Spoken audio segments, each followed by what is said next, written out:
The end of another week, except it's been a week since I recorded because I had visitors. You ever have when something interrupts your routine or you've got to do something different? It kind of saps all your energy to do other things. I thought I'd loads of time to read still, and I didn't because I was just out of energy, but I still managed to get in that intervening period 3 books finished, a couple of which I've already sort of talked about, so I'll talk about them briefly here. First of which is before I start, um, what am I drinking? Well, I'm drinking it's about as local a beer as I can get. This is a twisted hop from the Hilton Brewing Company, which is right beside me, and it's probably my favorite of their range, and probably my favorite beer in general. It's a hop mix, from Australian and German hops or whatever. It's very nice. It's very fruity, very hoppy, if anything, and I do enjoy it. I was eating beforehand, but I finished it, and they're not very big. But the today's treat is a raspberry ruffle. If anybody knows what a raspberry ruffle is, they are yummy. They are raspberry flavored coconut, dark chocolate. Yum, absolutely. But yes, you're here to talk about what I've been reading, kind of what I've been getting up to, and well, let's go over some of the books that I talked about before. The first one was The Secret Life of Insects by Bernardo Esquinca. This one is translated by James D. Jenkins, and it is a short collection of stories, horror-based stories that are, well, what no better way to say than they are. A lot of them are just ideas or germs of ideas, where the author gives us a quick setup of something and often just lets it sit there and percolate in your head. A lot of the stories are very, very short for that reason, but there are a couple of longer ones. And as it turns out, a couple of the longer ones are the ones where I think he really gets his juices flowing, so to speak. There's the story of the author who's, well, I wouldn't say they're a struggling author. They're selling books, but they're not a successful author, I think is one of the things that they would point out to being. And so they get an offer, they just want to make enough money to own a house, and they get an offer from an old man who's, apparently his wife has died, and he's going to give them a house. If only he satisfies a few small conditions, just tiny things, barely worth talking about.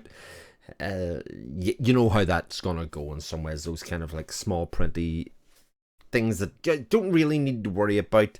It kind of goes some places in a sort of delicious way, in my view. And a lot of them kind of center around kind of the weird and wonderful and things that aren't quite right. And as is classic kind of horror, there is a sort of fascination with masturbation, especially male masturbation at a certain point of the story. In fact, one of the stories kind of is a lot centered around that, which I don't know if it totally gelled with me, but it did set up one of the more interesting stories in this collection. And you know, that story kind of veered from, oh my god, what is this? It's sort of a bit random, a bit all over the place, but it somehow pulls together to ask some of the more interesting questions within the collection. And therefore, you know, if I'm reading short stories, I sort of want to be posed kind of theoretical questions. I don't care if it doesn't all work all the time. I sort of want you to push at certain corners of my mind and see whether that works for me or not. So that is The Secret Life of Insects. Would read another collection much like this. This one is from New Ruins, which is an imprint of Dead End Books. And like I say, I very much enjoyed my time with that. Also, I finished, you know, 'tis summer, 'tis the time where even the cinemas are full of adventure films, action stuff. Why not do the same with your books? And this is Crimes of Rooker Flynn by A.R. Witham. And now this is set in the same universe, key mark, as his previous book, which was Legend of Blackjack. This is the start of a new trilogy called the Locke Institute trilogy. And it is sort of said that you don't have to have read Legend of Blackjack. Well, one, I think you should, because I think it's tremendous. But two, I sort of agree, you don't need to. There's only a couple of characters that are the same, and a lot of the world building is, I mean, it's a magical world. It's a fantasy land that's sort of set on like a treasure island-ish kind of idea. So you don't need an awful lot of backstory. However, the main character, Rooker Flynn, did appear in Legend of Blackjack, as did Jack himself, Jack Swift. And so the more that you know, the more interesting I think that the story is in some ways. But the Crimes of Rooker Flynn, as it sort of pertains, talks about a guy who's done some crimes, Rooker Flynn. He's a pirate.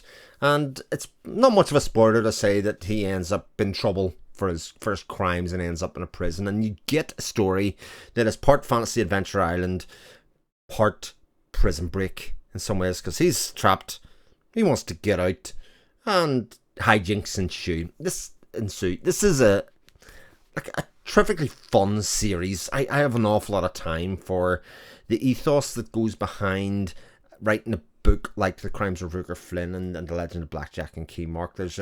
It's a sort of playground in a lot of ways that reminds me, and is reminiscent, I've probably talked about this before, of like Indiana Jones and Ronce and the Stone and all of that kind of stuff. Those adventure stories, and for summer, this is perfect. There are, as you can probably see from the cover, I mean, spiders, quite a lot of them, because in our prison there are 3 rules. Get up in the morning, be ready to go at them, be in when you call them for night, and don't stay out after dark, because after dark, bad things come out after dark. And that creates a layer of, I would say, nastiness and kind of darkness in it. Like, it's not over the top, it'll not totally scare you, but there are some bits that go, ooh, that's not quite a kid's book. Although, kids these days, they're on the internet. What do they not see, so to speak? So, like, if the next book was out in this series, I would be going on to read it immediately, probably. I enjoyed my time with this a lot. The A.R. Witham is a very good writer. He's a really good descriptive writer, and I think that helps sell the world that he's got in Key Mark, because it's his descriptions and the kind of world building that he does around Key Mark and around the characters and the fantastical nature of that makes this some of the joy that it absolutely is. And like I say, I've an awful lot of time for these stories and for picking them up, especially in the midst of like the horror short story collection that I had and the book that had come next. This is absolutely perfect, and I have, like I say, so much time for it. And here, look at that cover. It's absolute cracker. Last book that I read has sort of like been an ongoing reading project of mine for about 5 months or so. I sort of started off the year with some loose reading goals of trying to do some new projects or develop authors' work, or appreciation of authors' works that had started beforehand. So I've talked about some of this previously, like reading a couple more King books, etc. each year.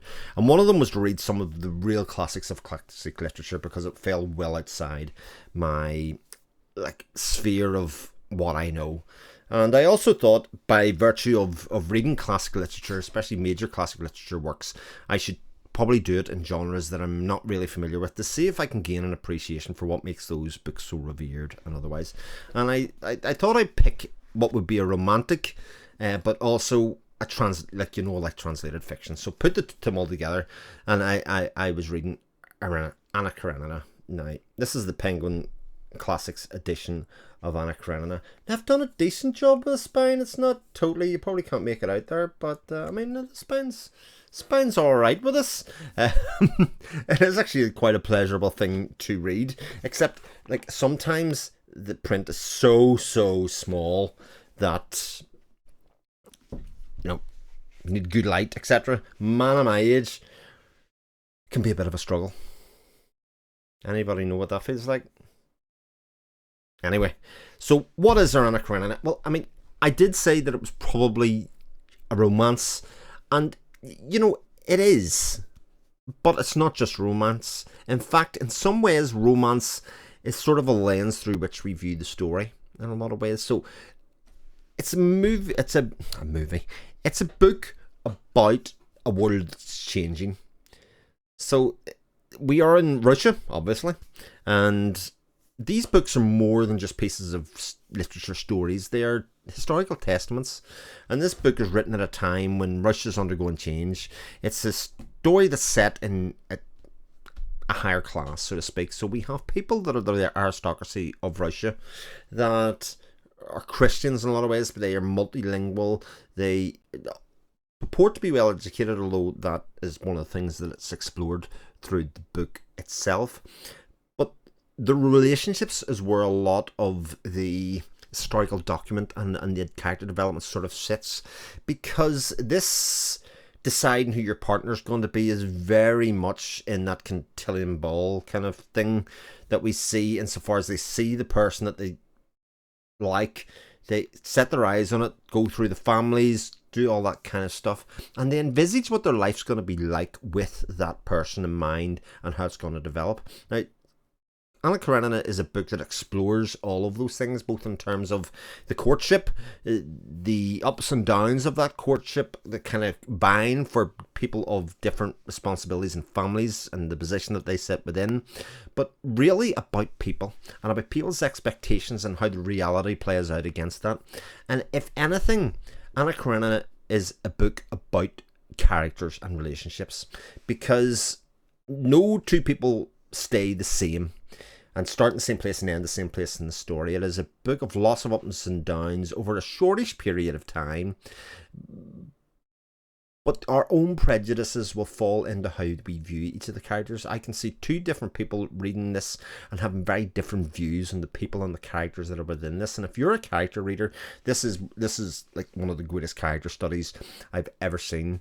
You see some of the humor and ridiculousness of some people, and some of the real development that people do as people throughout their lives and at different stages of their lives. I found this just such a brilliant read, especially how I read it in terms of like not trying to go start to finish, but trying to do the parts at a time.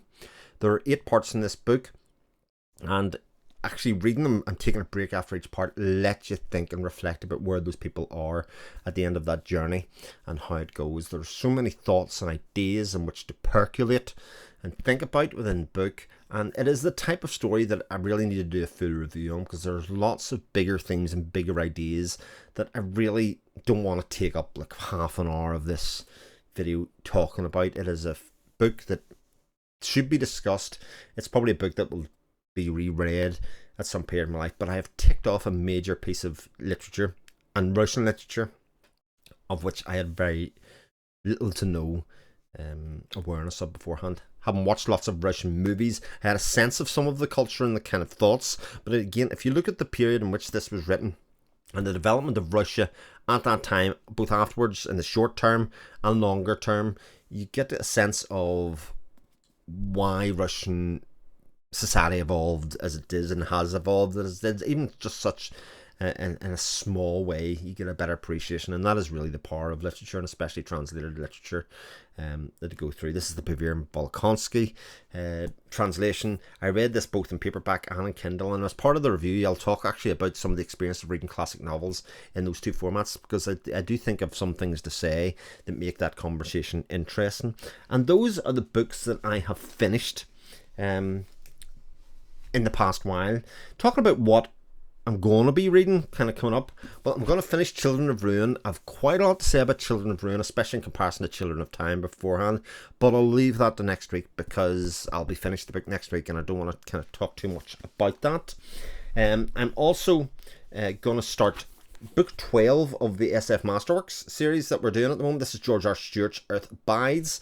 This will complete a year of this I keep on saying experiment. It's a reading challenge of sort to kind of make our way through lots of classic sci-fi books and stories, something that I've really loved doing and I've learned a lot from doing. But I'll read out the blurb of this, because this is about 300 pages long, and I think the blurb of this will give you a sense actually that this is quite recognisable, classic sci-fi or no. So, a mysterious plague has destroyed the vast majority of the human race. I mean, it's the kind of thing that could happen tomorrow, quite frankly, the way things are going. Isherwood Williams returns from a wilderness field trip to discover that civilization has vanished during his absence.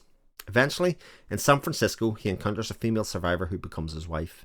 Around them and their children, a small community develops, but rebuilding civilization is beyond their resources, and gradually they return to a simpler way of life. So this could link very heavily to a lot of books that I've read this year. Could talk about The Road, could talk about any number of things like Station 11, all of those kind of things, the dystopian futures that I've read in the past. And I'm very much looking forward to getting into this, because it seems something that's both, you know, classic sci-fi, but has a current feel to it. A little book that I have started and will finish off the end of the week is a very short story collection called To Hell with Poets. This is by a Bactigal Sarmakova. I mean, must have nailed that first time, but translated by Murgal Kali. And he's a Kazakh author, and he's written a number of short stories and collected them together in this little collection of From Tilted Axis. I've probably said that already, but he's a Kazakh author, and whenever you're reading a collection of short stories or fiction like this, there's a couple of things that I want to read it for. Especially for something like Kazakhstan that is very far away from my mind, what I know. I want to get a sense of both the culture, what it's like to be a Kazakh person, the people, and the characters and stories that they would tell to each other. Get a feeling of who they are or things that are important to them. And even a couple of stories in, I definitely get that. It's sort of darkly comic in some ways, as we get an exploration of people and what they want and how they treat elders and how they view progress. And we even get one story so far that's from the perspective of a dog whose owner has just died. Like I say, it's sort of darkly comic, but also kind of touching and interesting in a lot of ways, and I'm enjoying this massively. I'm sure I'll have a lot more to say about it next week when I finish it. Like I said, it's only about 100 pages long or something. It'll not take me too long to rattle through that. And then I don't know what else I'll pick up. There are any number of things that I should be reading, but I sort of have a hankering for going back to the world of the Farseer trilogy. I read Assassin's Apprentice about 2 years ago, and I think this feels about 2 years since I read that. Royal Assassin is something that I'm sort of, it's been on my shelf for that period of time, and I feel like now is the right time to go back in. So looking to get back into the world of Fitz and the Fool and everybody else that's involved in that with Prince Regal, etc. So whether I get to this or not, excuse me, we shall see. But we'll see what the next week brings. I've plenty of stuff to be getting on with. And otherwise, TV wise, what I've been watching, not a great deal because of that visit that I had. Excuse me, coughed, so I will drink. Excuse me. So I haven't really watched an awful lot of TV. I've been watching a couple of movies, especially themed around like summerish movies. And I have a movie channel. If you don't know that, I'll leave a link in the description or otherwise. But I've been watching Jaws. I've been watching a Bergman film, a Kurosawa film. Classic cinema in a lot of ways. And then I also threw in extreme French horror movie, which, again, I have a lot to say about. It's interesting because I don't think it's a very good movie, but the discourse around it is kind of fascinating, and the motivations that led to it being made. Music-wise, I'm still listening to a bit of John Lennon. Gotta be honest. That Mind Games re-release has come out. I'm enjoying it a lot in terms of that, but I also, especially around summer, if only we get a bit more sun, I might have played this a bit more. But the old Brazilian 70s, 80s samba kind of feel music is always good for playlists around that time. But like I say, the sun hasn't really come out. I haven't really been doing an awful lot of that. So that's what I've been at. What have you been reading? What have you been up to? In the next week, I hope to do that in a Karenina video review. Maybe of interest to some of you, may not. And I might do an exploration of the first 6 months of reading, because obviously I've only come back to this channel recently. I've read a lot of books. It's sort of set myself preliminary reading goals, but my reading has changed an awful lot over the course of the year, and exploring some of the great books and the bad books and the okay books that I've read at this point might be worth exploring. If you're up for that, let me know, and I'll speak to you all again soon. All the best. Take care. Bye.